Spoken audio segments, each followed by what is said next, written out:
You know what the question I think we get the most is, what other character would you like to play? Which is sort of loaded in its own way. And people always want to know which character is my favorite fairy tale character, which is a hard one to answer because I wasn't a fairy tale kid. I was a kid reading books, well above my years that I wasn't supposed to be reading. So that was always a hard question because I didn't really have the kind of answer that I think they wanted. That must be interesting in a way then, playing one of the characters in Once Upon a Time, Blue Fairy. Yes. Yeah, and a character that, I remember when I went to go out for it and I knew what the premise of the show was, but I honestly didn't know who the Blue Fairy was. I had to sort of go and look her. They were like, "Oh, she's from Pinocchio," and I looked her up and she was blonde, and I thought, okay, well. Which obviously, is not but for many of them, they really did sort of hold true to what those characters looked like, and so I'm just happy that I got her.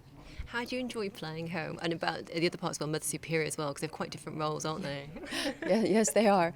It was funny because before I knew who I was going to be in Storybrooke, I really thought that I would play somebody really whimsical. I was convinced that she was going to drive like the ice cream truck or run the toy store or something because she was so kind of quirky in fairy tale land, the way that we had come together with this ornate costume. And so when the script came and it said that she was Mother Superior, I was really shocked, and I thought, oh my gosh, like I was worried, am I gonna have to wear a wimple? You have to be really beautiful to pull off a wimple.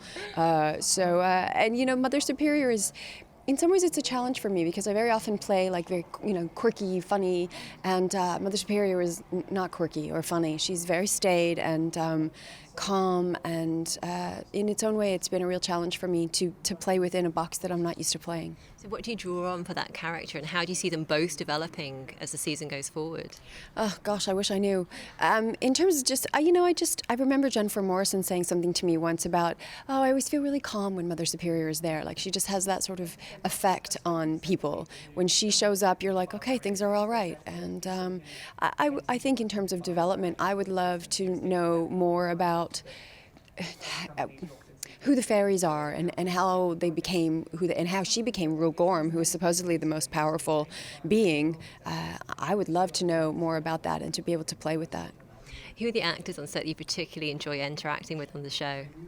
Oh gosh, Lee Ehrenberg is always funny. I always get a kick out of hanging out with him, and it's just a good group. There's always a mix. A lot of times I'm there by myself because I'm up on green screen, and so it's not always I'm not always there when everybody else is there.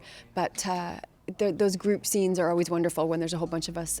It's a fun set to be on, a great cast and a great crew, and I'm just happy to be part of it. And of course, Once Upon a Time has been so popular. What do you think the appeal of the show is? It is pretty popular, yeah. I think that because of the way the world is right now, things are difficult, and it's difficult everywhere. And I think when people watch Once Upon a Time, they come out of their workaday lives and they see these fantastical lands and fantastical costumes, and it's things that they know, fairy tales that we know from childhood. I just think it's a warm, happy place for people, and but with the twist, so it's not your same old fairy tale.